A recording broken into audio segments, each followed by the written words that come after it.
Wat 'n woord. Goeiedag luisteraars, ek is nagraadse student Lambert Bosman en lees graag weer Jesaja 40 vers 8. Die gras verdor, die blom verwelk, maar die woord van onze God hou stand in ewigheid. God se woord is nog net so vas en waar, soos wat dit was 2700 jaar terug, toe Jesaja hierdie woorde neergepen het. En weet jy, dit is nog net so bemoedigend. Al verloor jy al jou aardse besittings, al word jy wreed uit jou vaderland uitgeruk en jy word geplaas in 'n situasie van onsekerheid onder 'n vreemde volk, kan jy net soos Jesaja se hoorders, daardie Jode wat in ballingskap was onder Babylonië, jy kan net soos hulle vasklou aan hierdie woord van God. Wat God sê, het in die hand van geen mens opgekom nie. Dit is gees geïnspireerd. Meer nog, hierdie woord van God het nie woord op papier gebly nie. Dit het die vlees geworde woord geword in Christus Jesus. En hy is vandag langs die Vader, besig om te regeer, en hy sal die vlees geworde woord wees tot in ewigheid. Luisteraar, jy kan seker wees, as God eers iets gesê het, dan is dit vas. Ongeag of mense daarna luister, ongeag hoeveel jare verbygaan of nie, God staan borg vir sy eie woord. As jy enigstens daaroor twyfel, dink net met jy aan die wonderwerk dat ons vandag iets soos die Bybel het, vandag nog.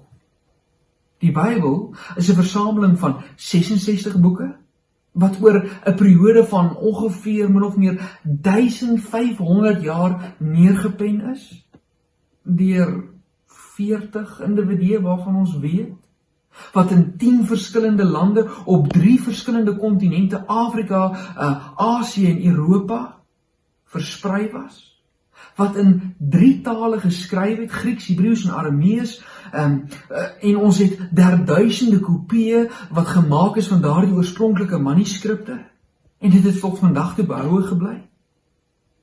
En as jy dit alles bymekaar sit, van hierdie 66 boeke, dan vra jy vir jouself, maar waaroor gaan dit? Dan gaan dit oor een onderwerp, en dit is God. God, wat nooit die werke van sy hande laat vaar nie. En is nog een ding dat hierdie Bybel wat ons vandag het bestaan, dit is iets heeltemal anders om te besef, wat 'n wonder dit is, dat die Bybel vandag oral bekend is, en nog steeds versprei word.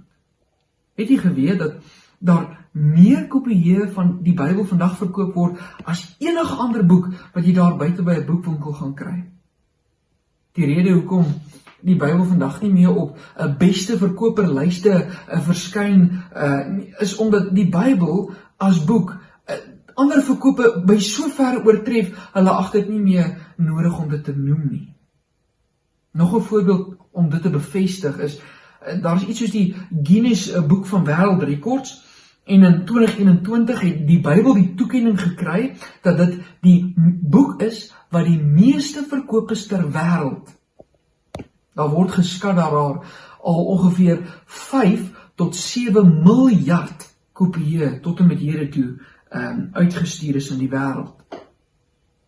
Liewe luisteraar, wat 'n woord! Ja, soos ons lees in Jesaja, die gras verdor, die blom verwelk, maar die woord van God hou stand tot in ewigheid. Kom ons bid saam. O Here, dankie vir die woord. Dankie dat U borg staan vir die woord. Lei ons deur die Gees om erns daarmee te maak. Mag ons daardeur vir Jesus Christus, die lewende, die vleesgeworde woord, omhels en deur hom getroos word tot U eer. Amen.